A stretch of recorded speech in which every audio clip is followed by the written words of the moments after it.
மற்றும் சிறப்பு விருந்தினராம் நாளைய தலைவர் இளம் சொல்லரசு நாராய கோவிந்தன் அண்ணன் அவர்களையும் அன்போடு அழைக்கிறோம்.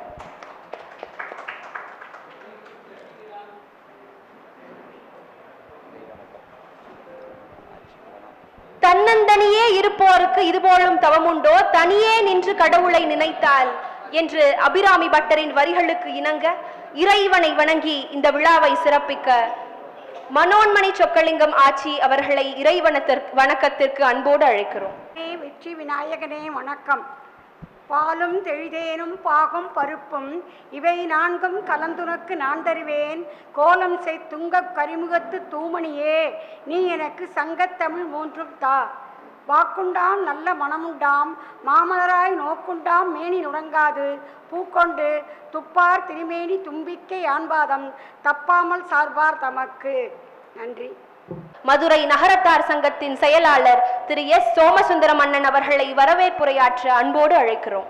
நல்லதே நடக்க வேண்டும், நல்லதே நடக்க வேண்டும், அல்லவை எல்லாம் நீங்கி நல்லதே நடக்க வேண்டும், நல்லதே நடக்க வேண்டும். அனைவருக்கும் வணக்கம்.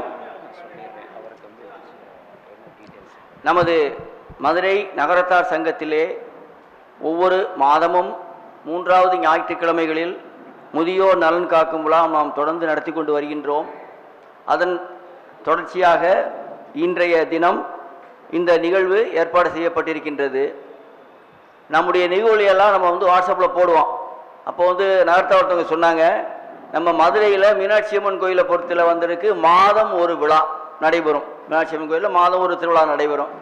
அது மாதிரி நம்ம நகர விடுதியிலேயே இப்போல்லாம் பார்த்தீங்கன்னா வாரம் ஒரு விழா, அது ஏதோ ஒன்று மகளிர் அல்லது இளைஞர்கள் ஏதாவது ஒரு விழா நடந்து கொண்டே இருக்கிறது. ரொம்ப சந்தோஷமாக இருக்குது. அது நம்ம நகரத்தாருக்கு ஒரு கெட்டுகோதர், ஒருத்தரை சந்தித்து பேசி அளவலாக ஒருத்தரை அறிமுகமாகி கொண்டு நம்ம மதுரையில் இருக்கக்கூடிய நகரத்தாரில் இன்னும் ரொம்ப பேருக்கு தெரியலை. அப்போ நமக்கு ஒவ்வொருவரையும் நாம் அறிமுகப்படுத்திக் கொள்வதற்கு ரொம்ப வாய்ப்பாக இருக்குது. இரும்பு நெஞ்சம், இருகப்பற்றும் இதயம், மண்ணாளும் திறமை பெற்று பாகநேரியில் அனைத்தும் அறிந்து பிறந்தவர் மதிப்பிற்குரிய அண்ணன் மதுரை நகரத்தார் சங்கத்தின் தலைவர் ஆரம் வைரவன் அண்ணன் அவர்களை தலைமறை உரையாற்ற அன்போடு அழைக்கிறோம்.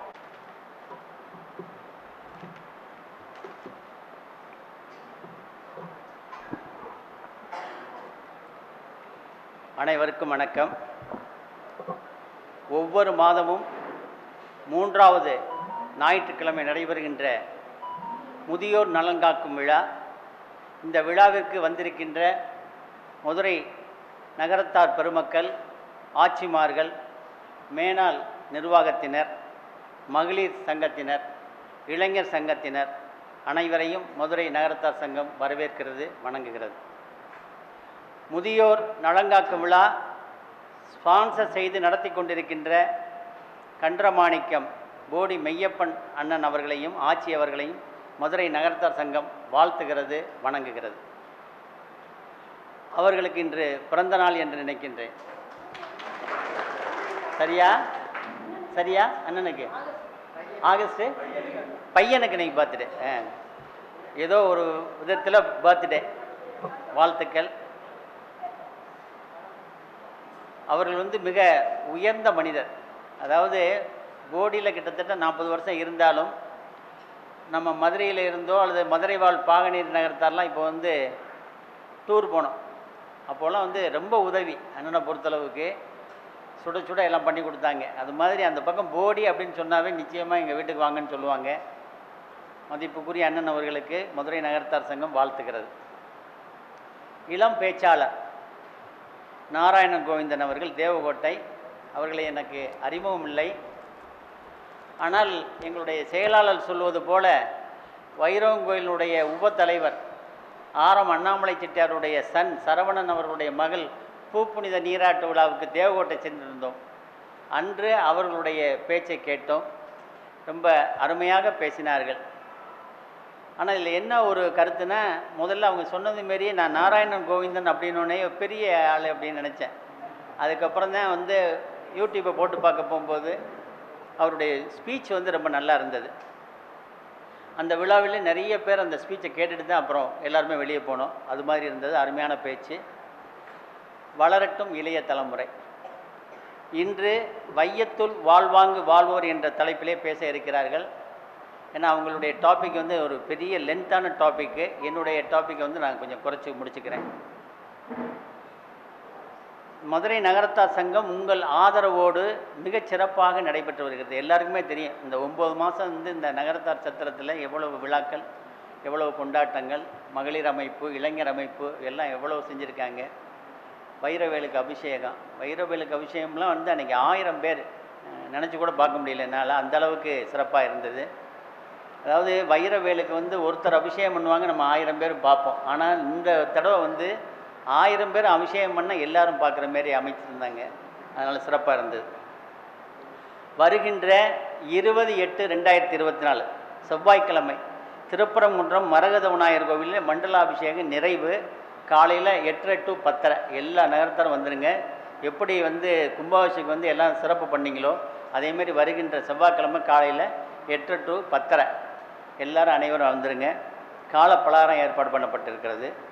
ராஜா பட்டர் வந்து அதை செஞ்சு கொடுக்குறாங்க. அப்புறம் 22/8/24 திருப்பரங்குன்றத்தில் மரகத விநாயகர் கோவிலில் சங்கர சதுர்த்தி விழா மிக சிறப்பாக இப்போ ஒரு 2 பீரியடாக நடந்துக்கிட்டு இருக்குது. நீங்களும் வந்து அதில் கலந்துக்கிறீங்க. இரவு பலகாரம் ஏற்பாடு பண்ணப்பட்டிருக்கிறது.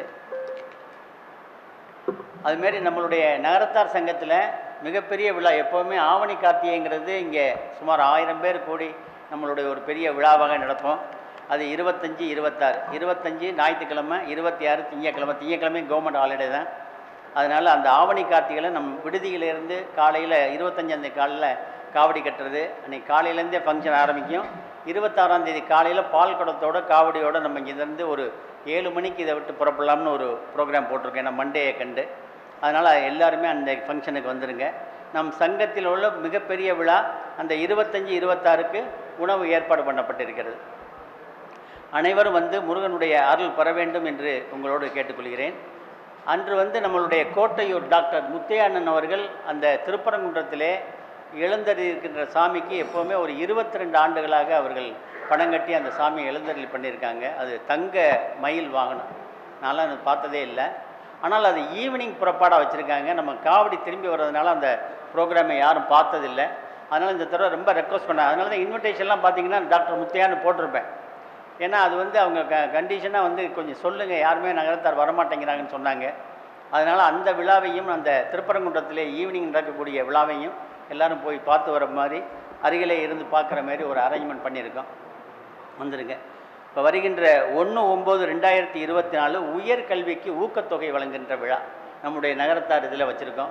இது வரைக்கும் நீங்கள் பார்த்துருப்பீங்க. உயர்கல்விக்கு நமக்கு வந்து doctor vice chancellor Muthukaruppan Chettiar அவர்களுடைய ஏற்பாட்டின் பேரில் தான் நடக்கும். பெரும்பாலும் நமக்கு பார்த்திங்கன்னா ஸ்பான்சர் ஒரு 11 கிடைக்கும் அல்லது 12 கிடைக்கும். இப்போ ஒரு மாதத்துக்கு முன்னாடி டாக்டர் அவர்கள் வந்து காலமாகிட்டாங்க.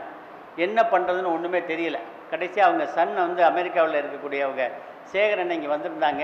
அவங்கள போய் நேராக சந்தித்தோம். அவர் பழைய செக்ரட்டரி மெய்யப்பன் அவர்கள் கூட்டிகிட்டு போனாங்க. நான் போயிருந்தேன். அவங்க துணைத் தலைவர் சொக்கலிங்கம் வந்திருந்தாங்க, செக்ரட்டரி வந்திருந்தாங்க. போய் பார்த்தோம். முதல்ல அவங்க எல்லா ஃபைலையும் எங்கிட்ட கொடுங்க, முதல்ல கோத்ரோ பண்ணிவிட்டு எங்கள் அப்பச்சி எப்படி பண்ணாங்கன்னு பார்க்குறேன் அப்படின்னு சொன்னாங்க. கடைசியாக பார்த்தா நமக்கு வந்திருக்க அப்ளிகேஷன் 110, 120 அப்ளிகேஷன் வந்துடுச்சு. அப்புறம் அவங்கள்ட்ட கொண்டே கொடுத்தோன்னா அவங்க வந்து மார்க்கினுடைய அடிப்படையில் வெரி கிளியராக கம்ப்ளீட்டாக செட் பை செட்டாக எடுத்து ஃபேமிலி பேக்ரவுண்டு மார்க் அடிப்படை இது ரெண்டையும் வச்சு ஒரு 45 அப்ளிகேஷன் வந்து அவங்க வந்து தயார் பண்ணியிருக்காங்க. இவங்களுக்கெல்லாம் கொடுக்கலாம் அப்படின்ட்டு. ஆனால் நம்ம வந்து உயர்கல்வியை பொறுத்தளவுக்கு நம்ம ஸ்பான்சர் மூலியமாக தான் நம்மளுடைய விடுதியில் இது வரைக்கும் கொடுத்துட்டு வந்திருக்கோம். அதனால் இது எப்படி கொடுக்கலாம் அப்படின்னு சொல்லும்போது கடைசியாக பார்த்தா அவங்க வந்து நான் என்னுடைய ஃப்ரெண்ட்ஸ் சர்க்கிளில் கேட்டு எப்படியாவது உங்களுக்கு ஒரு நல்ல ஃபிகர் தரேன்னு சொன்னாங்க. அதுக்கப்புறம் அவங்க அமெரிக்காவில் பேசி இது பண்ணிவிட்டு கடைசியாக ஒரு 30 பேருக்கு நான் என்னால் கொடுக்க முடியும் அப்படின்னு சொன்னாங்க. சரி அப்படின்னு சொல்லிவிட்டு அதுக்கப்புறம் நீங்கள் நகரத்தார் சங்கத்தினுடைய சார்பாக நீங்கள் எத்தனை பேர் கொடுக்கலாம் அப்படின்னு கேட்டாங்க. அப்போ சொன்னேன் நான் ஒருத்தர் பேசுகிறேன் அப்படின்னு சொல்லிட்டு முதல்ல எங்கள் பங்காளி பாகனேரி அவங்க வந்து எஸ்பி உடையப்பன்னு பேர் பிலாயில் இருக்காங்க. மிக அருமையான போஸ்ட்டில் இருந்து இப்போதைக்கு ரிட்டையர்ட் ஆகியிருக்காங்க. முதல்ல அவங்களுக்கு தான் ஃபோன் பண்ணேன். அவங்க சொன்னாங்க நான் 5 பிள்ளைங்களை படிக்க வைக்கிறேன் அப்படின்னு சொன்னாங்க. சொல்லிவிட்டு மறுநாளே 50,000 ரூபாய் அனுப்பிச்சிட்டாங்க. அதே மாதிரி நம்மளுடைய நெற்குப்பையினுடைய தலைவர் நம்ம பிஎல் அடைக்கப்பிச்சிட்டார் மாப்பிள்ளை, இப்போ எஸ்ஆர்சி கிளப்பில் இருக்காங்க, லிஷுமணன் பேர். அப்புறம் அவங்களுக்கு பேசினேன். அவங்களும் 5 பிள்ளையை படிக்க வைக்கிறோம்னு சொன்னாங்க. அப்புறம் பாகனேரியில் எங்களுடைய பங்காளி அவங்க வந்து காந்திநாதன் சென்னையில் இருக்காங்க. அவங்க 2 பிள்ளையை படிக்க வைக்கிறோம்னு சொன்னாங்க. அப்புறம் பாகனேரியில் இப்போ புத்தர் கோயில் கட்டியிருக்காங்க, மணிகண்டன் சொல்லி, அவங்களுக்கு பேசினேன். அவங்க 2 பிள்ளையை படிக்க வைக்கணும்னு சொன்னாங்க. எம்சிஎன் மாணிக்கண்ணே ஒரு பிள்ளை. ஆக மொத்தம் நம்மளுடைய நகரத்தார் சத்திரத்திலிருந்து ஒரு 15 பேரும், வைஸ் சான்சலர் முத்துக்கருப்பன் செட்டியாருடைய சன் சேகரனுடைய வழிகாட்டின் பேரில் ஒரு 30 பேர், 45 பேருக்கு வருகின்ற 1ஆம் தேதி மாலை இங்கே வந்து நம்ம வந்து அவங்களுக்கு ஊக்கத்தொகை கொடுக்கணும். அந்த ஊக்கத்தொகை கொடுக்கறதுக்கு நான் முன்னாடியே அவங்க ஹரித்யாராஜனோட பேசி எல்லாம் ஃபிக்ஸ் பண்ணியிருந்தேன். நேற்று இரவு தொலைபேசியில் தொடர்பு கொள்ளும்போது ஒரு அர்ஜெண்ட்டாக ஜெர்மனி போக வேண்டியிருக்கு, நான் 31ஆம் தேதி நைட்டு ஃப்ளைட்டு, அதனால் அடுத்த முறை நான் நகரத்து விடுதிக்கு வரோம்னு சொல்லியிருந்தாங்க. அதனால் அந்த கொடுக்கக்கூடிய பேர் மட்டும்தான் நம்ம இன்விடேஷன் முதற்கொண்டு நாங்கள் ப்ரிப்பேர் பண்ணிட்டோம். ஏன்னா வெரி ஷார்ட் பீரியடாக இருக்குது, பிள்ளைங்க ஃபாதர் எல்லாத்தையும் வர சொல்லணும் அப்படிங்கிறதுக்காக அதை அரேஞ்ச் பண்ணியிருந்தோம். இப்போ அதை யாருங்கிறத மொத்தம் சூஸ் பண்ணிவிட்டு அதை வந்து உங்களுக்கு இன்விடேஷன் வந்துடும். அந்த மாணவர்களை வந்து கௌரவப்படுத்துகிற நிகழ்ச்சி வந்து மிக அருமையாக அரேஞ்ச் பண்ணிக்கிட்டு இருக்கோம். நீங்கள் எல்லாருமே வாங்க, அந்த பிள்ளைங்களெல்லாம் ஊக்கப்படுத்துங்க அப்படிங்கிற இந்த கூட்டத்தின் வாயிலாக உங்களுக்கு தெரிவித்துக் கொள்கிறேன். அன்றைக்கி இரவு உணவு ஏற்பாடு பண்ணப்பட்டிருக்கிறது. அதேமாரி 3/9/2024 செவ்வாய்க்கிழமை இந்தியன் பேங்க்கு, நம்மளுடைய இந்தியன் பேங்க்கு ஜோன் லைவ்ஸ்லேருந்து என்ன வாங்கினேன் லோன் மேலா நம்ம பிரான்ச் இங்கே வந்து வைக்கிறோம். அது வந்து நீங்கள் எல்லாருமே அந்த இந்தியன் பேங்கை பொறுத்தளவுக்கு நீங்கள் மற்ற பேங்க்கில் இருந்தாலும் சரி, அல்லது புதியதாக படிச்சுட்டு வந்த பிள்ளைங்களாக இருந்தாலும் சரி, யாராக இருந்தாலும் அதை நீங்கள் யூஸ் பண்ணிக்கலாம். மகளிர் சங்கம்னா நீங்கள் நல்லா எடுத்து சொல்லலாம். மகளிர்லாம் வீட்டுகளில் எவ்வளோ நிறைய பொருள்கள் பண்ணுறீங்க, அதுக்கெல்லாம் வந்து பேங்க் வந்து நல்லா சப்போர்ட் பண்ணணும். எப்போவுமே ஒரு பேங்க் சப்போர்ட் பண்ணால்தான் நம்ம வந்து வளர முடியும். நம்மளுடைய பணம் நம்மள்கிட்ட எவ்வளவு இருந்தால் கூட பேங்க் வந்து நல்லா சப்போர்ட் பண்ணிச்சுன்னா நிச்சயமாக நம்ம வளர்ந்து வரலாம். அது வந்து நம்ம இங்கே 3ஆம் தேதி எங்கள் டிஜிஎம் வச்சுருக்காங்க. கிட்டத்தட்ட 6-7 பிரான்ச்லேருந்து மேனேஜர்ஸ் வருவாங்க. ஸ்பாட் சாங்ஷனு நிறைய பண்ணுறோம்னு சொல்லியிருக்காங்க. முதல்ல வந்து உங்களுக்கு நீங்கள் வரும்போது என்ன கொண்டாடணும் அப்படிங்கிறத உங்களுக்கு ஒரு 2 டேஸில் நான் எல்லாருக்கும் வாங்கி அனுப்பிச்சுடுவேன். நீங்கள் வரும்போது என்ன பேன் நம்பர் கொண்டாடணுமா, ஆதார் கொண்டாடணுமா, வீட்டு அட்ரஸுக்கு ப்ரூஃப் கொண்டாடணுமா என்ன அப்படிங்கிறத கொண்டாந்து கொடுத்துருவேன். இதை வந்து நம்மளுடைய நகரத்தார் டிஜிஎம் அவர் முத்தப்பன் சார் கீழச்சொல்பட்டி அவங்களுடைய வழிகாட்டின் பேரில் இது நடக்குது. நானும் அவங்களும் தான் போய் டிஜிஎம் பார்த்தா அவங்க உடனே 3ஆம் தேதி டேட் கொடுத்துட்டாங்க. வெரி ஷார்ட் பீரியடு தான், இருந்தாலும் சரி அதை ஒன்று சிறப்பாக நடத்தலாம்னு சொல்லிட்டு ஏற்பாடு பண்ணியிருக்கோம். அந்த ஃபங்க்ஷனுக்கும் நீங்கள் எல்லோரும் வந்துடுங்க, பேங்க்கை பயன்படுத்திக்கிறங்க.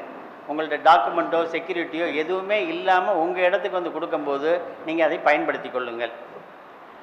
அதுமாதிரி கருமுத்து தியாகராஜன் அவர்கள் நம் சங்கத்திற்கு பிஇ சீட்டு 2 சீட்டு, பிகாம் சீட்டு 2 சீட்டு கொடுப்பதாக சொல்லி கொடுத்துருக்காங்க.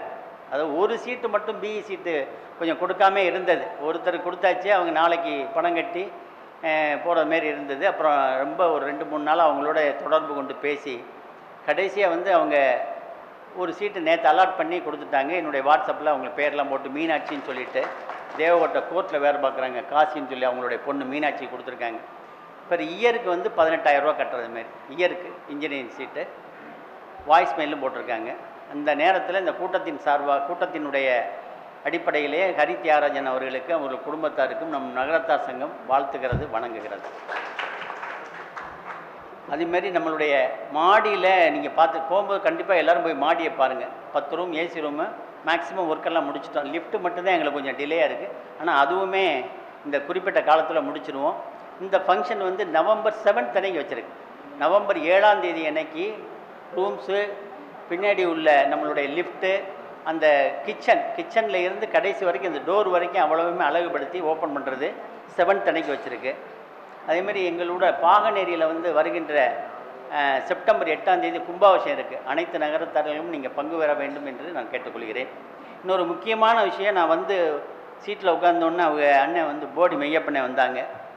அப்போ சொன்னாங்க, என்னுடைய சன் வந்து துபாயில் இருக்காங்க, அவங்க வந்து நம்மளுடைய நகரத்தார் பிள்ளைங்கள் டேலி படிச்சிருந்து இருந்தாங்கன்னா நீங்கள் அந்த பேப்பர்ஸை வாங்கி என்கிட்ட கொடுங்க, என்னுடைய சன்னுக்கு அனுப்புகிறேன். என்னுடைய சன் ஒரு 6-7 பேர் அங்கே கூட்டிகிட்டு போயிருக்காங்க, நல்ல பொசிஷனில் இருக்காங்க.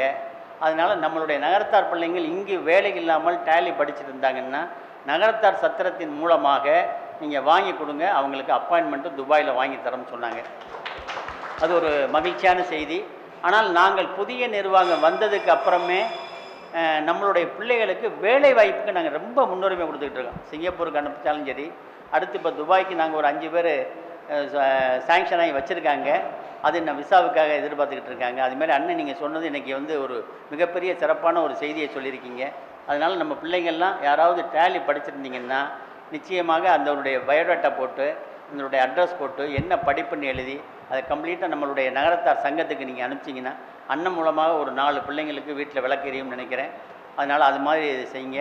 அதுக்கடுத்து நான் நிறைய பேச வேண்டியது இருக்கிறது. ஆனால் கோவிந்தனுடைய பேச்சை கேட்க தான் எல்லோரும் வந்திருக்கீங்க. அதனால் என்னுடைய உரையை முடித்துக் கொள்கிறேன். நன்றி, வணக்கம்.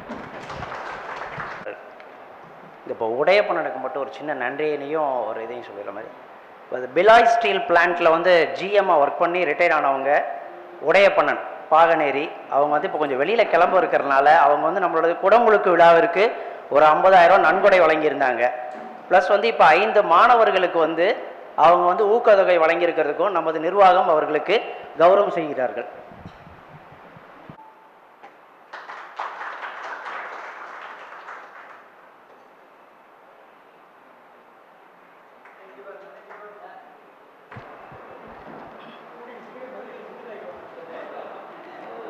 பால் முழுதும் கன்றுக்கில்லை, நரும்பூவின் மனம் முழுதும் சோலைக்கில்லை. எல்லாரும் பிறர் குலைக்க வேண்டுகின்றேன், என் வாழ்வும் பிறர் குலைக்க வேண்டும் அம்மா என்ற வரிகளுக்கு நங்க தமிழ் பேச்சு எங்கள் மூச்சு நிகழ்ச்சியின் வெற்றியாளர்களில் ஒருவர் தமிழக அரசின் இளம் படைப்பாளர் விருதும் தமிழன் தொலைக்காட்சியின் நாளைய தலைவர் விருதும் பெற்றுள்ளார். இளம் வயதில் பற்பல சொற்பொழிவுகள் ஆற்றி இன்று நம்மோடு அமர்ந்திருக்கும் நாளைய தலைவர் மு. நாராயண கோவிந்தன் அவர்களை சிறப்புரையாற்ற அன்போடு அழைக்கிறோம்.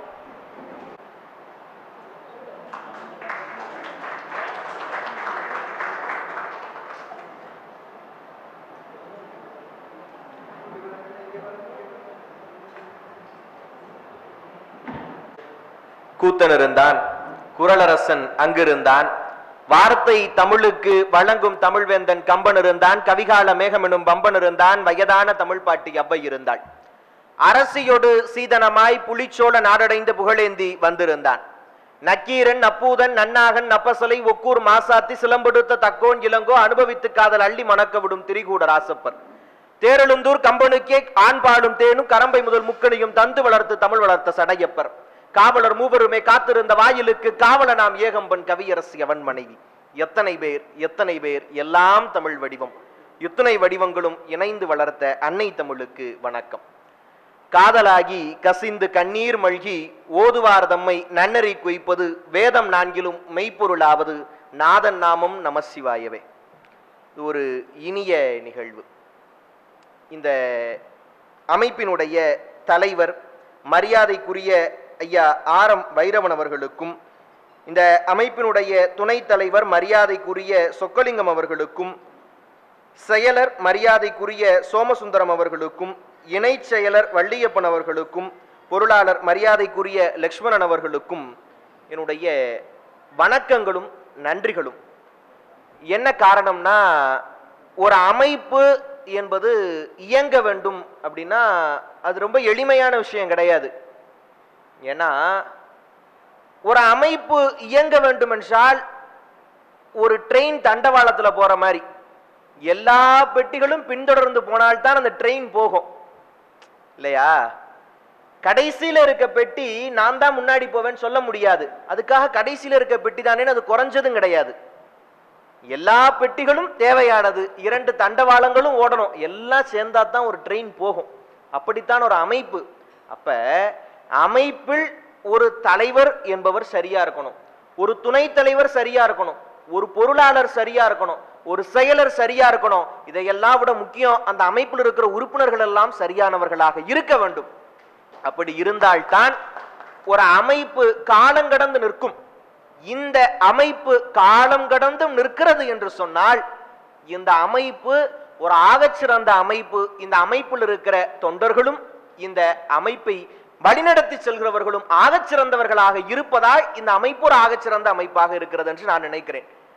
காரணம், வருகிறோம், கூட்டத்தில் பேசி கலைகிறோம் என்பதல்ல ஒரு அமைப்பினுடைய நோக்கம். அந்த அமைப்பினுடைய நோக்கத்தை இந்த அமைப்பு சரியாக செய்கிறதா அப்படின்னா, அவர் பேசினாங்க, ஐயா இன்னும் நிறைய இருக்கு, நேரத்தின் அருமை கருதி முடித்துக் கொள்கிறேன் அப்படின்னாங்க. அவர்கள் பேசியதில் முழுக்க முழுக்க இந்த அமைப்பின் சாதனைகள் மட்டுமே இருந்தது. ஒரு பேச்சில் எப்படி சாதனையை மட்டுமே சொல்ல முடியும்? அப்படின்னா அவ்வளவு சாதனைகள் இருந்தால்தான் சாதனையை மட்டும் சொல்ல முடியும். கல்விக்கு உதவி செய்யறாங்க, படிச்சு முடிச்சுட்டு வேலைக்கு உதவி செய்யறாங்க, பேங்க் மூலமா லோனுக்கு, இப்படி ஒரு அமைப்பு எதையெல்லாம் செய்ய வேண்டுமோ அதையெல்லாம் இந்த அமைப்பு ஆகச்சரியாக செய்து கொண்டிருக்கிறது. அதனால் இந்த அமைப்புக்கு என்னுடைய நெஞ்சார்ந்த நன்றிகளையும் வாழ்த்துக்களையும் தெரிவித்துக் கொள்கிறேன். இந்த இனிய நிகழ்விற்கு இன்னைக்கு பேச அழைத்தமைக்கு நன்றி. அதுலேயும் ஐயா மெய்யப்பன் அவர்கள், ஒரு நிகழ்வு மதுரையில தான் நடந்துச்சு. அந்த நிகழ்வுல தான் நான் பேசுகிற போது ஐயா பார்த்தாங்க. பார்த்த உடனே என்னுடைய எண்ணை வாங்கிட்டு அப்பவே சொல்லிட்டாங்க, இந்த மாதிரி ஒரு நிகழ்ச்சி எப்ப, ஒரு 4-5 மாசத்துக்கு முன்னாடி இந்த மாதிரி ஒரு நிகழ்ச்சி இருக்கு, நான் கண்டிப்பா கூப்பிடுவேன், நீங்க நிச்சயமா வரணும் அப்படின்னாங்க. கண்டிப்பா வர்றேன் ஐயா அப்படின்னு. அதே போல கூப்பிட்டாங்க. கூப்பிட்டு அந்த கூப்பிட்ட நாள்ல இருந்து அப்பப்ப போன் பண்ணி, பத்திரிக்கை வந்துருச்சா, தலைப்பெல்லாம் ரெடி பண்ணிட்டீங்களா, எத்தனை மணிக்கு வருவீங்க, எப்ப, 2 மாசத்துக்கு முன்னாடி காலையில டிஃபன் ரெடி பண்ணிடுறோம், நீங்க நேரம் வந்துருங்கன்னு 2 மாசத்துக்கு முன்னாடியே அதற்கான பிளானை எல்லாம் சொல்லி ரொம்ப சிறப்பாக வழிநடத்திய மரியாதைக்குரிய ஐயா மெய்யப்பன் அவர்களுக்கும், இந்த இனிய நிகழ்வை தொகுத்து வழங்கி கொண்டிருக்கக்கூடிய உடைய ஜெயஸ்ரீ மீனாட்சி அவங்க, நான் அவர்களை பத்தி நான் சொல்லணும்ல. இன்றைக்கு செட்டிநாட்டில் நகரத்தார் சார்ந்த ஒரு பட்டிமண்டபம் நடக்கிறது என்றால் அதில் தவிர்க்க முடியாத ஒரு பேச்சாளராக மாறி இருக்கக்கூடிய அவர்களுக்கும் என்னுடைய நன்றி. அப்புறம் எங்க ஆதப்பனங்கி, ஏதாவது ஒரு நிகழ்வு நடக்குது அப்படின்னா அதுல வாலண்டியரா வர்றதுக்கு ஒரு மனசு வேணும் இல்லையா? எல்லோரும் நிகழ்வில் இருப்பார்கள், ஆனால் முன்னாடி அந்த நிகழ்வுக்கு தேவையானவற்றை எல்லாம் வடிவமைப்பு, எல்லா நிகழ்வுலையும் ஒரு வாலண்டியராக இருந்து செயல்படக்கூடியவர். அவர் இப்படி சொன்னால் அவர் ஒரு தொண்டர், அப்படி சொன்னா சரியா இருக்கும்னு நினைக்கிறேன். ஆதப்பனங்கி எல்லாருக்குமே என்னுடைய வணக்கம். இங்க குழுமி இருக்கிற மரியாதைக்குரிய பெருமக்கள் எல்லோருக்கும் என்னுடைய வணக்கம். தலைப்பு வையத்துள் வாழ்வாங்கு வாழ்பவன். இது ஒரு சாதாரண மேடையா இருந்தா ஏதோ 2 ஜோக்கு 2 செய்தி எல்லாத்தையும் சொல்லி வலுக்கட்டாயமா நான் இந்த தலைப்புல தான் பேசினேன்னு இழுத்து கொண்டாந்து கட்டி அப்படி பேசிட்டு போயிடலாம். ஆனால் இங்க இப்படி பேச முடியாது. ஏன்னா இந்த அமைப்பு, இந்த நிகழ்ச்சியோட பேரே முதியோர் நலன் பெறும் நிகழ்ச்சின்னு வச்சிருக்கிறாங்க. முதியோர்கள்ல ஒரு சிறப்பு இருக்கு. என்னன்னா, ஒரு அறிஞன் சொல்றான், படித்து படிப்பினால் வருவது அறிவுங்கிறான். படிச்சு புத்தகங்கள்ல தெரிஞ்சு காலேஜுக்கு போய் இதெல்லாம் பண்ணி வருவது அறிவு. படிப்பினால் வருவது அறிவு, ஒருவனுடைய அனுபவத்தினால் வருவதுதான் ஞானம் அப்படிங்கிறான். படிக்கிறவர்கள் எல்லாம் ஞானிகள் ஆயிட முடியாது இல்ல. ஸ்டேட் ஃபர்ஸ்ட் வாங்குறவன் தான் ஞானி ஆயிட்டானா? இல்ல. அப்ப யார் ஞானி ஆகிறா? அனுபவத்தில் யார் ஒருவன் சரியாக புரிந்து கொள்கிறானோ அவன் ஞானி ஆகிறான். அதனாலதான் 8வது பிள்ளையாக பிறந்து 8ஆம் வகுப்பையே தாண்டாத கண்ணதாசன் இந்த உலகத்தில் யாரும் எட்டாத உயரங்களை எல்லாம் எட்டினான். என்ன காரணம்? அவனுக்கு இருந்த அனுபவம். அப்ப இங்கு இருக்கிற எல்லோரும் அனுபவசாலிகள் இல்லையா? அப்ப அனுபவத்தினால் ஞானம் அடைந்தவர்கள் இல்லையா? அப்ப உங்கள் முன்னாடி நான் ஒரு விஷயத்தை அப்படி பேசிட்டு போயிட முடியாது. பேசினா என்ன இந்த தம்பி பேசுனுச்சு, ஆனா தலைப்புல ஒன்றும் பேசலையே அப்படின்ற மாட்டீங்களா? அதனால அப்படி பேச முடியாது. ஏன்னா ஒரு பேச்சாளர் சொல்லுவாரு, ஐயா வாரியார் சுவாமிகள் சொல்லுவாரு, தலைப்புக்கும் அதாவது பேச்சுக்கும் சேலைக்கு தலைப்பு விலகக்கூடாதான். தலைப்புல பேச்சுலையும் சரி சேலையிலையும் சரி தலைப்பு விலகுனா இழிவு அப்படிம்பாரு இல்லையா? அப்ப தலைப்புல பேசணும். என்ன தலைப்பு அப்படிங்கிறதை முதல்ல நான் சொல்லணும். வையத்துள் வாழ்வாங்கு வாழ்பவன் அப்படின்னு தலைப்பு கொடுத்திருக்கிறேன். இது எதிலிருந்து எடுக்கப்பட்ட வரிகள் அப்படின்னா திருக்குறளில் இருந்து எடுக்கப்பட்ட வரிகள். வையத்துள் வாழ்வாங்கு வாழ்பவன் வான் உரையும் தெய்வத்துள் வைக்கப்படும் அப்படிங்கிறது திருக்குறள். சரி, இப்போ ஒரு கேள்வி. பிரகலாதனுடைய அப்பா இரணியன். இரணியன் இறைவன்ட்ட என்ன வரம் கேட்டாரு? முதல்ல சாகா வரம் கேட்டாரு இல்லையா? நான் இந்த பூமியில சாகக்கூடாது, நிலைத்து வாழணும் அப்படின்னு கேட்டாரு. உடனே கடவுள் என்ன பண்ணாரு? இல்லப்பா அதெல்லாம் கொடுக்க முடியாது, எனக்கே அதுக்கான ரைட்ஸ் இல்ல, யாருக்கும் சாகாவரம் கொடுக்கறதுக்கான ரைட்ஸ் கடவுளுக்கே இல்லப்பா அப்படின்னு சொல்லிட்டாரு. உடனே அவன் அதுக்கு ஈக்குவலண்டா வேற வரத்தை கேட்கிறான். என்ன? எனக்கு வானத்திலையும் இறப்பு வரக்கூடாது, பூமியிலையும், அப்படி ஒரு வித்தியாசமான வரத்தை கேட்கிறான். அப்ப சாகாவரத்தை கொடுக்கிற உரிமை கடவுளுக்கே இல்லை இல்லையா? அப்புறம் எப்படி வள்ளுவர் சொன்னாரு வையத்துள் வாழ்வாங்கு வாழ்பவன்? எப்படி வாழ்வாங்கு வாழ முடியும்? அதுலயும் வள்ளலார் சொல்றாரு இரவா நிலையை எய்துவது சன்மார்க்கம் அப்படிங்கிறார். அது எப்படி இரவா நிலையை அடைய முடியும் அப்படிங்கிற கேள்வி நமக்கு வரணும்ல. இரவா நிலை அடைய வேண்டும் என்றால் என்ன செய்யணும்? வையத்துள் வாழ்வாங்கு வாழ்பவன் வான் உரையும் தெய்வத்துள் வைக்கப்படும் வள்ளுவர் சொல்லிட்டு போயிட்டாரு. அது எப்படி சாத்தியப்படும் அப்படின்னு நம்ம சிந்திக்கணும். பொதுவாகவே தமிழர்களுடைய வழிபாடு என்பது ஒரு சிறப்பான வழிபாடு. தமிழர்கள் யாரையெல்லாம் வழிபட்டார்கள், எப்படி எல்லாம் வழிபட்டார்கள் அப்படின்னு நம்ம பார்க்கணும். தமிழர்களுடைய மரபு என்ன அப்படின்னா, அதுக்கும் வள்ளுவன் ஒரு திருக்குறளை சொல்லியிருக்கான். என்ன திருக்குறள்? தென்புலத்தார், தெய்வம், விருந்து, ஒக்கள், தான் என ஐம்புலத்தார் ஓம்பல் தலை அப்படிங்கிறா. இதுல தென்புலத்தார் யாரு அப்படின்னா, தெற்கு திசையில் இருப்பவர்கள் தென்புலத்தார். தெற்கு திசையில் யார் இருப்பார்கள்? நம்முடைய குல முன்னோர்களுடைய புகைப்படத்தை தெற்கு திசையில மாட்டுவோம். அப்ப தென்புலத்தார்னா யாரு? நம்முடைய குல முன்னோர்கள். அடுத்து தெய்வம், தெய்வம்னா இறைவன். அதுக்கடுத்து விருந்து, விருந்துனா நம்முடைய வீட்டுக்கு வரக்கூடிய விருந்தினர்கள், நம்மை நாடி வரக்கூடியவர்கள். அடுத்து யாரு? தான், நம்மை நாம் பார்த்துக்கணும். அடுத்து யாரு? ஒக்கள், நம்மை சுற்றி வாழக்கூடியவர்கள். இவர்கள் 5 பேரையும் பேணுவதுதான் தமிழர்களுடைய அறம் அப்படின்னு யாரு சொல்றா? வள்ளுவன் சொல்றான். இதுல விருந்து, ஒக்கள், தான்ங்கிறத விட்டுருவோம். முதல்ல 2 இருக்கு. என்ன இருக்கு? தென்புலத்தார்னு ஒண்ணு இருக்கு, தெய்வம்னு ஒண்ணு இருக்கு. இந்த தென்புலத்தாருக்கும் தெய்வத்துக்கும் என்ன வேறுபாடு? 2 பேரையுமே கும்பிடுறோமே, தென்புலத்தாருக்கும் தெய்வத்துக்கும் என்ன வேறுபாடு அப்படின்னு பார்த்தா, அப்பத்தான் இந்த திருக்குறள் நமக்கு உதவுகிறது. இப்ப தென்புலத்தார் யாரு அப்படின்னா, நம்முடைய குல முன்னோர்னு சொன்னேன் இல்லையா, நம்ம வீட்டுக்கு நல்லவரா இருந்து, நம்ம குடும்பத்துக்கு நல்லவரா இருந்து, நம்ம குடும்பத்தை பார்த்துக்கிட்ட முன்னோர நம்ம வீட்டுல போட்டோ மாட்டி மாலை போட்டு கும்பிடுவோம். அவர் யாரு? தென்புலத்தார். ஊருக்கெல்லாம் நல்லவரா இருந்து, ஊருக்கெல்லாம் நல்லது பண்ணி, ஊர்ல இருக்கவெல்லாம் நல்லா சொல்ற மாதிரி ஒருத்தர் வாழ்ந்தா, ஊர்ல இருக்க எல்லாரும் அவருடைய போட்டோவை மாட்டி அவருக்கு மாலை போட்டு கும்பிடுவாங்க. இவர் யாரு? தெய்வம். அது எப்படி சாத்தியப்படும் அப்படின்னு கேக்குறீங்களா? நம்முடைய மதுரைக்கு பக்கத்துல தான் இருக்கு தேனி. அங்க பென்னி குயிக் அப்படின்னு ஒரு ஆங்கிலேயருக்கு இன்னைக்கும் பால்குடம் எடுக்கிறாங்க.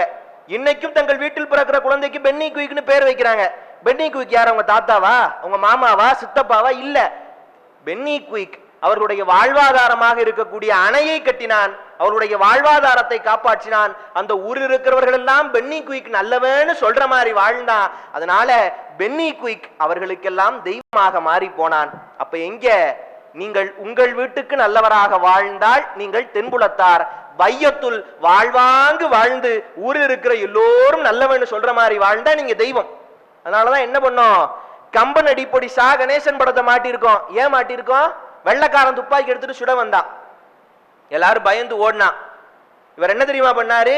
தன்னுடைய மேல் சட்டையை அவிழ்த்தெறிந்து என் நெஞ்சில சுடுறான்னார். சொன்னது மட்டுமல்ல, அன்றிலிருந்து தன்னுடைய வாழ்வின் கடைசி நாள் வரை சட்டை அணியாமல் வாழ்ந்தார் கம்பன் அடிப்பொடி சா கணேசன். அதனால ஒரு படத்தை மாட்டி இருக்கிறோம். அங்கே யாரு? கண்ணதாசன் படத்தை மாட்டி இருக்கிறோம். ஏன்? கண்ணதாசனை பற்றி பேசுகிற போது அவர் குடித்ததையே எல்லோரும் பேசிக்கொண்டே இருக்கிறார்கள். படத்துல கூட பாட்டு எழுதுறான், கண்ணதாசன் காரக்குடி பேரை சொல்லி ஊத்தி குடின்னு. என்ன கண்ணதாசன் இதுக்கா, அவர் இதுக்கா சொல்றது? நாளதான் அதை படித்து விட்டு ஒரு கவிஞன் அழகா எழுதுனா, கண்ணதாசன் குடித்து விட்டு போட்ட மது பாட்டில் கவிதை எழுதுனுச்சான். கம்பன் விட்டு கட்டு தெரியும் கவி பாடும்பாங்கல்ல, கண்ணதாசன் குடிச்சிட்டு போட்ட மது பாட்டில் அது கவிதை பாடுது. என்ன பாடுது?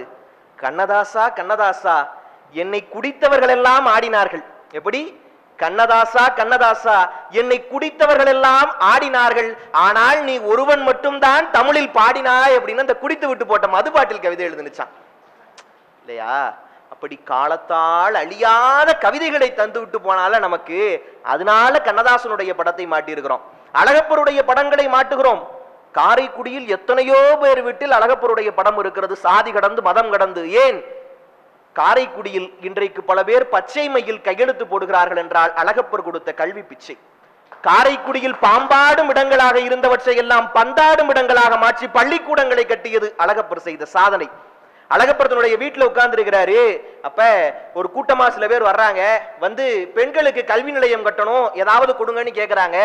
அழகப்பட்ட என்ன கொடுக்கிறதுன்னு தெரியல, எல்லாரையும் கையை பிடிச்சி வெளியில கூட்டிட்டு வந்து, இதோ இந்த வீடு இருக்கிறதே, இந்த வீட்டையே எடுத்துக்க அப்படிங்கிறார். அதனாலதான் கோடி கொடுத்த கொடங்கன் குடியிருந்த வீடும் கொடுத்த விழுத்தெய்வம் வள்ளல் அழகப்பர். எப்படி முடியரசனார் பாடுறாரு, அள்ளி அள்ளி வழங்குவதற்கு கையையும் தான், அழகாக பேசுவதற்கு வாயையும் தான், உள்ளம் எனும் ஒரு பொருளை உரத்துக்கும் தான், உயிரினையும் கொடு நோய்க்கேயும் தான், அந்தோ வெள்ளம் என வருணதையும் வாழும் வீடும் வினை முயற்சி அத்துணையும் கல்விக்கும் தான், உள்ளதென ஒன்றில்லை அந்த போதும் உயிர் உள்ளதே கொள்கை என சாவுக்கின்தான் அப்படின்னு பாடினாங்க. அதனாலதானேங்க நம்ம அழகப்பருடைய படத்தை வீடுகள்ல மாற்றோம். இன்றைக்கு தமிழ்நாட்டில் சாமி படம் போட்ட காலண்டர் மாட்டாத வீடுகளை கூட நம்மால் பார்க்க முடியும். அப்துல் கலாமின் படம் போட்ட காலண்டர் மாட்டாத வீட்டை பார்க்க முடியுமா? முடியாது. எல்லோர் வீடுகளிலும் அப்துல் கலாம் இருக்கிறார். என்ன காரணம்? அவரு வையத்துள் வாழ்வாங்கு வாழ்ந்தார். இப்ப நம்முடைய தியாகராஜர் கருமுத்து தியாகராஜர் அவருடைய படத்தை இங்க நம்ம மாட்டி இருக்கிறோம். என்ன காரணம்? அவர் செய்த கல்வி கொடை. அப்ப இப்ப புரியுதா ஏன் வள்ளுவன் வந்து வையத்துள் வாழ்வாங்கு வாழ்பவன் வான் உரையும் தெய்வத்துள் வைக்கப்படும் அப்படின்னு சொன்னான்னு? மனிதன் மனிதனாத்தான் பிறக்கிறான், மனிதனாகவே இறந்து போறதுல என்ன பயன்? ஒரு மாடு பிறக்குது, இறக்கும் போது மாடாவே இறந்து போயிருது, அந்த மாட்டுக்கு பெருமை இல்லை. ஒரு நாய் பிறக்குது, இறக்கும் போது நாயாவே இறந்து போச்சு, அந்த நாய்க்கு பெருமை இல்லை. ஆனால் இந்த மாடும் நாயும் எப்போது பெருமைப்படுகிறது தெரியுமா? நம்ம நடுகள் வழிபாடு செய்யறோம்ல பல இடங்கள்ல, முன்னோர் வழிபாடு. அப்படி செய்யற போது நிறைமீட்டான் அப்படின்னு ஒருத்தனுக்கு ஒரு நடுகள் இருக்கு. அவன் என்னன்னா, அந்த காலத்துல நிறை கவர்தல் முறையில போர் வந்த போது தன்னுடைய இழந்த நிறைகளை எல்லாம் மீட்டு கொண்டு வந்தவன்னு நிறைமீட்டான்னு ஒருத்தனுக்கு நடுகள் இருக்கு. அவனுக்கு பக்கத்திலேயே இன்னொரு நடுகளும் இருக்கு, அதையும் சேர்த்து மக்கள் கும்பிடுறாங்க. அந்த நடுகள் யாருக்கு தெரியுமா?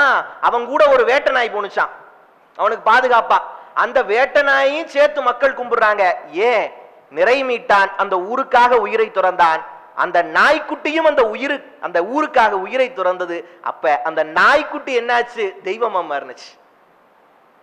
ஒரு நாய் தெய்வமாக மாறும் எப்போது? தான் பிறந்த மண்ணுக்காக, இந்த மக்களுக்காக ஏதோ ஒன்றை செய்கிற போது ஒரு நாய் தெய்வமா மாறிடுது. அண்மையில கேரளாவில் ஒரு சம்பவங்க. கேரளாவில் வயநாட்டுல வெள்ளம். அந்த வெள்ளத்தின் போது என்ன ஆகுது? கடுமையான வெள்ளம், உயிர் பிழைப்பதே மிகப்பெரிய, எத்தனையோ பேர் காணாம போயிட்டாங்க. அப்ப ஒரு வயதான மூதாட்டியும் அவ தன்னுடைய கையில தன்னுடைய பேத்தியை தூக்கிட்டு வர்றா. வந்து ஒரு மரத்தின் அடியில உட்கார்ந்து இருக்கிறாங்க. ஒரு பெரிய காட்டு யானை வந்துருச்சு. அப்ப அந்த கிழவி நினைச்சாலாம், இவ்வளவு கஷ்டப்பட்டு வந்து இந்த யானைகிட்ட மாட்டிக்கிட்டமே அப்படின்னு சொல்லிட்டு அந்த யானைக்கு மொழி புரியாதானா அந்த யானைகிட்ட சொன்னாலாம், இவ்வாறு கஷ்டப்பட்டு கண்ணீர் மொழிக சொல்றா, கஷ்டப்பட்டு நாங்க தப்பிச்சு வந்துட்டோம், எங்களை ஒன்னும் பண்ணிராத, காலையில காப்பாத்த ஆள் வந்துருன்னு அழுகிறா.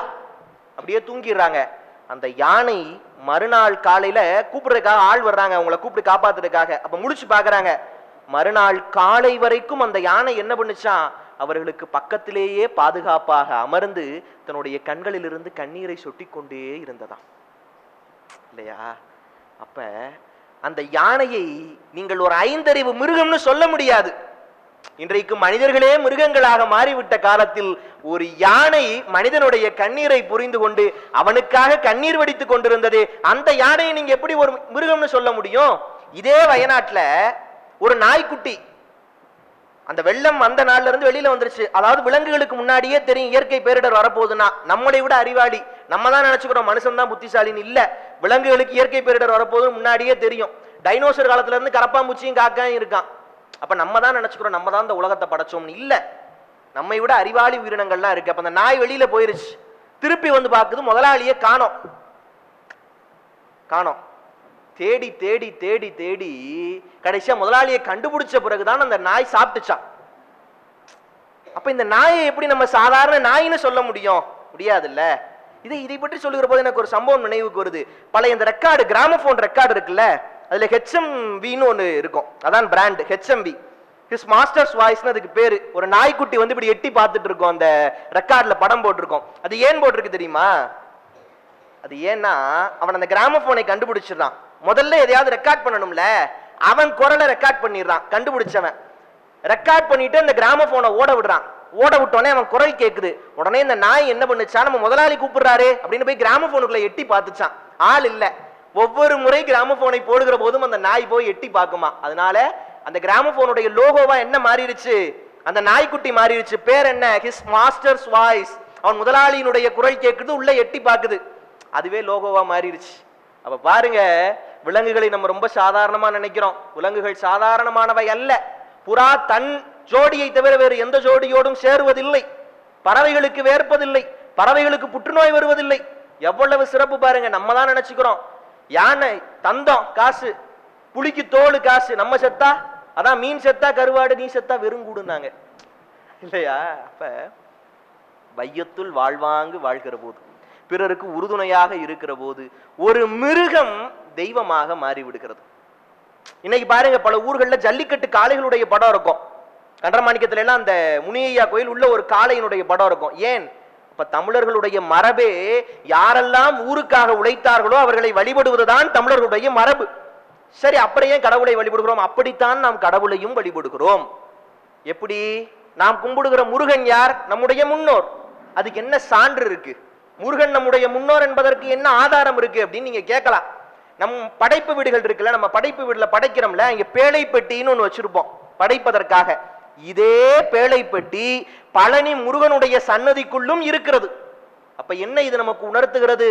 முருகனும் நம்முடைய குல முன்னோர் என்பதைத்தான் நமக்கு உணர்த்துகிறது இல்லையா? அப்ப முருக வழிபாடு என்பது நம்முடைய முன்னோர் வழிபாடு. அதனாலதான் பாடினாங்க, கண்ணதாசன் பாடினாரு, அந்த சித்திரவள்ளியும் சாடையில் மற்றொரு செட்டி மகள் அல்லவா அப்படின்னு பாடினார்ல. என்ன காரணம்னா முருகன் நம்முடைய குல முன்னோர்.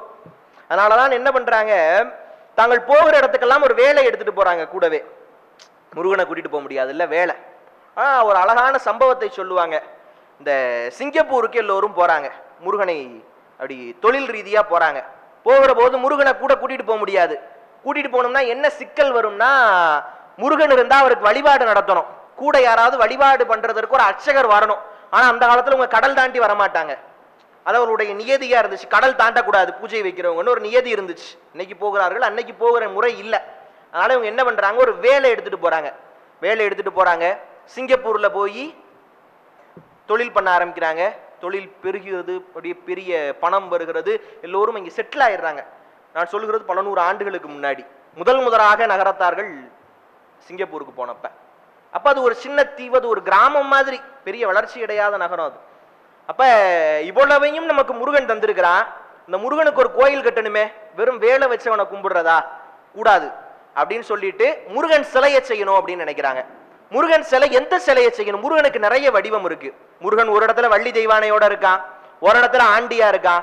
எப்படி செய்யறது அப்படின்னா இவங்க நினைக்கிறாங்க, நம்மளே சிங்கப்பூர்ல தனியா தான் வந்திருக்கோம், முருகனுக்கு மட்டும் என்ன வள்ளி தெய்வானை, முருகனையும் தனியாவே எடுத்துட்டு வருவோம் அப்படின்னு ஆண்டி கோலத்துல இருக்க முருகன் தான் வேணும் அப்படின்னு முடிவு பண்ணிடுறாங்க.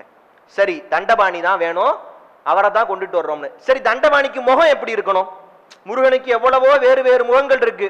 நீங்க பாருங்க, பழனியில இருக்க முருகன் ஒரு மாதிரி இருப்பாரு, திருப்பரங்குன்றத்தில் இருக்க முருகன் ஒரு மாதிரி இருப்பாரு. முகம் எப்படி இருக்கணும் அப்படின்னா, இவர்கள் கடல் மூலமாக வருகிற போது, இவர்கள் கடந்து வருகிற பகுதி வந்து நாகப்பட்டினத்துல இருந்து கடல்ல வருவாங்க. அப்ப அதற்கு அருகில் இருப்பது வந்து சிக்கல். இங்கதான் முருகப்பெருமான் வேல் வாங்குவார். அந்த சிக்கலில் இருக்கிற முருகனுடைய முகம் மாதிரி முகம் இருக்கணும் அப்படின்னு நினைக்கிறாங்க. அதே போல செஞ்சிடறாங்க. செஞ்சு இப்ப முருகனை டப்பாவில் வச்சு கப்பல்ல போட்டு விடுறாங்க. அடையாளம் தெரியணுங்கிறதுக்காக என்ன எழுதிடுறாங்க, சிங்கப்பூர் தண்டபாணி அப்படின்னு SD அப்படின்னு டப்பாவில் எழுதிடுறாங்க. எழுதி கப்பல்ல வச்சு அனுப்பிடுறாங்க. அனுப்புனா கப்பல்ல இருந்த பொருளை எல்லாம் எடுத்து வைப்பாங்கல்ல, இந்த கப்பல் இங்க போகுது, இந்த கப்பல் இங்க போகுது, இந்த பொருள் இங்க, அப்படி எடுத்து வைக்கிறவர் SD போட்டிருக்கே, இது எங்க போகுது அப்படின்னு கேக்குறாங்க. அங்க இருந்த ஒருத்தர் தெரியல, அவருக்கு தெரியலன்னு சொல்லியிருக்கலாம். அவர் சொல்றாரு SD-னா சுங்குரும்பை. சிங்கப்பூர் தண்டபாணி சுங்குரும்பை மலேசியாவில் இருக்கு. இவர் சிங்கப்பூருக்கு போக வேண்டிய ஆளு, இவரை மலேசியாவுக்கு மாத்தி ஏத்தி விட்டுறாங்க. இவங்க அனுப்பி விட்டு முருகன் வருவாரு முருகன் வருவாரு முருகன் வருவாருன்னு உட்கார்ந்துருக்காங்க. முருகன் வரவே இல்லை. வரவே இல்லைன்னு என்ன பண்ணிடுறாங்க, சரி இது சரிப்பட்டு வராது, முருகனுக்கு கோயிலை கட்டி வேலையே வச்சு கும்பிட்டுறோம்னு இன்னைக்கும் சிங்கப்பூர் இருக்கிற முருகன் கோயிலில் வேல் தான் இருக்கிறது, சுங்குரும்பையில தண்டபாணி இருக்கிறாரு. அப்ப இந்த சம்பவம் நமக்கு என்ன உணர்த்துகிறதுனா, நீங்கள் நினைக்கிற இடத்துல எல்லாம் நீங்கள் நினைக்கிற மாதிரி எல்லாம் முருகனை வழிபட்டு விட முடியாது. முருகன் நினைக்கணும். ஏன்னா அவன் அருளாலே அவன் தாள் பணிந்து அப்படிங்கிறாங்கல்ல, அவன் எங்க எப்படி இருக்கணும்னு நினைக்கிறானோ அங்கே அப்படித்தான் இருப்பான். அப்ப இந்த சம்பவத்தை எப்படி இதை பற்றி பேசுகிற போது, முன்னோர் வழிபாட்டை பற்றி பேசுகிற போது இது நமக்கு நினைவுக்கு வருகிறது. அப்ப நகரத்தார்கள் முருகனை தங்களுடைய முன்னோராக நினைத்ததால் தான் இதை பற்றி பேசுகிற போது இந்த இடையில வந்து இந்த கந்தசஷ்டி கவசத்தை ரொம்ப பேர் கேள்வி பண்ணாங்க.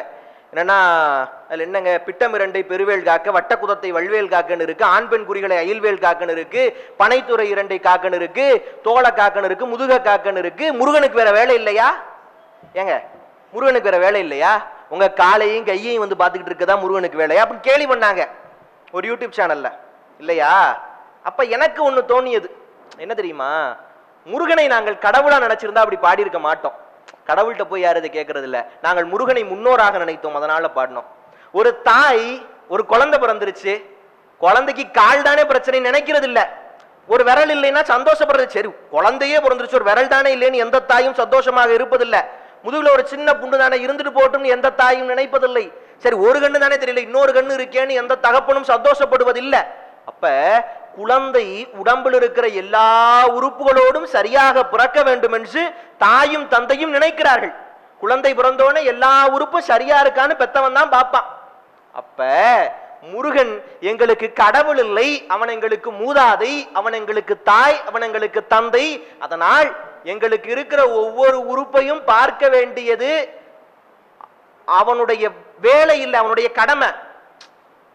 பெத்தவனுக்கு அதானே கடமை. அதை விட அவனுக்கு வேற என்ன பெரிய கடமை இருந்து விட முடியும்? அப்ப முருகனை நாங்கள் முன்னோராக நினைக்கிறோம். அதனால முருகன் இதையெல்லாம் சொல்றோம். பாருங்க, முருகன் போய் எல்லாரும் பாட்டு பாடுறதை விட பேசுவாங்க, எல்லாரும் முருகன் பேசுவாங்க. அப்படி யாரிடம் பேச முடியும்? நம்முடைய முன்னோரிடத்தில் மட்டும்தான் பேச முடியும்.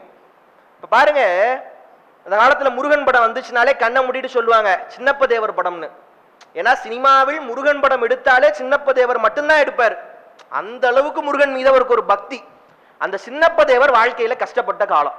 அந்த கஷ்டப்பட்ட காலத்துல என்ன ஆகுதுன்னா, டீ கடையில கடன் வச்சிடறாரு. பெரிய கடன்லாம் இல்ல, 6 ரூபா கடன் வச்சிடறாரு. 6 ரூபா கடன். கடன் கொடுத்த டீ கடைக்காரன் என்ன பண்றான், கழுத்துல துண்டை போட்டு ரோட்டுக்கு எடுத்துட்டு வந்து எப்ப கடனை கொடுப்பேன்னு கேட்டுறான். அவருக்கு ஒரே இன்சல்ட்டா போயிருது, வருத்தமா போயிருது. வேக வேகமா என்ன பண்ற, கோயம்புத்தூர்காரு வேக வேகமா போறாரு முருகனை பார்க்க மருதமலைக்கு. மருதமலைக்கு போய் கும்பிடவெல்லாம் இல்லை, திட்டுறாரு. எப்பா உன்னதானே நம்பினேன், உன்னதானே கும்பிட்டேன், நீ தானே காப்பாத்திருக்கணும். அவன் பாரு என் கழுத்துல துணியை போட்டு இழுத்துட்டான். இது எனக்கு அசிங்கம் இல்ல, உன்னை கும்பிட்டவன் 6 ரூபா கடன் வச்சான்னு உனக்கு தான் அசிங்கம். பாத்துக்க, அவ்வளவுதான் சொல்லிட்டேன். சும்மா சும்மாலாம் வர முடியாது, அவ்வளவுதான் நான் பாத்துக்க சொல்லிட்டேன் அப்படிங்கிறாரு. இது எப்படிப்பட்ட அப்ரோச் தெரியுமா? பாரதி சொல்லுவான், காளியை பார்த்து பாரதி சொல்றான், பாரு காளி, அன்றாட உணவுக்கும் அன்றாட தேவைக்கும் என்னை பிறரிடம் கையேந்தும் நிலையில் வைத்தாள், நான் நாத்திகனாய் விடுவேன் பாத்துக்கங்கிறான். மிரட்டுறான் காளிய. எவ்வாறு இப்படி கஷ்டப்படுற மாதிரி வச்சுனா உன்னெல்லாம் கும்பிட மாட்டேன், நாத்திகனாயிருவேன் அப்படின்னு மிரட்டுறான் காளிய. அடுத்து சொல்றான் பாரதி, எப்படி சொல்றான், காணி நிலம் வேண்டும் பராசக்தி, காணி நிலம் வேண்டும், நிறுத்தி இருக்கலாம், எனக்கு காணி நிலம் கொடுன்னு. அடுத்து சொல்றான், காணி நிலத்தில் தென்னை மரங்கள் வேண்டுமா, சரி தென்னை மரத்தோட நிறுத்தி இருக்கலாம். அதுல ஒரு மாளிகை வீடு வேண்டுமா, அதோட நிறுத்தி இருக்கலாம், நீயே கட்டித்தர வேண்டும். காளி என்ன கொத்தனாரா, இல்ல காளி என்ன சித்தாளா, இல்ல காளி யாருங்க, நீயே கட்டித்தர வேண்டும் அப்படிங்கிறான். எப்படி பாடுறான் பாருங்க, சொல்லடி சிவசக்தி. யாரு, அம்மா இல்ல, வாங்க போங்கலாம் கிடையாது, சொல்லடி சிவசக்தி, வாடி போடிங்கிறான். சொல்லடி சிவசக்தி, என்னை சுடர் மிகும் அறிவுடன் படைத்து விட்டாய், ரொம்ப இன்டெலிஜென்ட்டா படைச்சிட்ட. வல்லமை தாராயோ, வல்லமை தான் சொல்லல, எப்படி சொல்றான், வல்லமை தாராயோ, தரமாட்டியா. அடுத்த வரி போடுறான், ஒண்ணு என் தேவைக்காக கேட்கல, எதுக்காக கேட்கறேன் தெரியுமா, வல்லமை தாராயோ இந்த மாநிலம் பயன்முற வாழ்வதற்கே. நான் ஒண்ணு எனக்காக கேட்கல, இந்த ஊருக்காக கேட்கிறேன், வல்லமை தரமாட்டியா அப்படின்னு கேட்கிறேன். அந்த மாதிரியான ஒரு அப்ரோச் முருகன்ட்ட போய் சின்னப்ப தேவர் சொல்றாரு. மாதிரி திட்டிட்டு இறங்கி வர்றாரு. முருகனுக்கு வருத்தமா போச்சு, நம்ம புள்ள இப்படி வருத்தப்படுறானே அப்படின்னு. ஒரு சிகரெட் டப்பா கிடக்கு, சின்னப்ப தேவர் உதச்சுக்கிட்டே போறாரு. அந்த சிகரெட் டப்பா செவத்துல பட்டு தெரிக்கிற போது உள்ள இருந்து ஒரு 10 ரூபா 2 சிகரெட்டும் வெளியில வருது. இப்ப சின்னப்ப தேவர் என்ன பண்றாரு, கடனை போய் அடைச்சிடுறாரு. இது வெறும் சம்பவம். இது எப்போது வரலாறு ஆகிறது தெரியுமா, வெறும் 6 ரூபாய் கடனுக்காக அசிங்கப்படுத்தப்பட்ட சின்னப்ப தேவர் தான் பல கோடிகள் செலவு பண்ணி முருகனுக்காக படம் எடுத்தவர் என்பதும், முருகனுக்காக பாடல் எழுத வந்த போது இந்த மருதமலை மாமணியே முருகையாங்கிற பாட்டை கண்ணதாசன் எழுதுறதுக்காக ஒரு படத்துக்காக, அந்த பாட்டு தெய்வம் படத்துக்காக அந்த பாட்டை எழுத ரொம்ப நாளா கண்ணதாசனை கூப்பிடுறாங்க. கண்ணதாசன் வரவே இல்லை, தட்டி கழிச்சுக்கிட்டே இருக்காரு. ஒரு நாள் காரை விட்டு கூட்டிட்டு வர சொல்லிடுறாரு சின்னப்ப தேவர். கூட்டிட்டு வர்றாங்க, அவர் எழுதிடுறாரு, மருதமலை மாமணியே முருகையா தேவரின் குலங்காக்கும் அப்படின்னு பாடிறாரு. இந்த தேவர் யாருன்னா சின்னப்ப தேவர். அப்படியும் குறிக்கும், வானத்துல இருக்க தேவர்களையும் குறிக்கும். எழுதிடுறாரு. எழுதினோடனே சின்னப்ப தேவர் கேட்கிறாரு, ஏன்பா இப்படி நான் கூப்பிட கூப்பிட வராம இருந்தியே, என்ன காரணம்னு. அவர் சொன்னாரா, இல்ல என் மகளுக்கு ஒரு தேதியில கல்யாணம் வச்சிருக்கேன், அந்த தேதியில கல்யாண மண்டபமே கிடைக்கல, அதுக்காக தேடிட்டு பிஸியா இருந்தேங்கிறாராம்.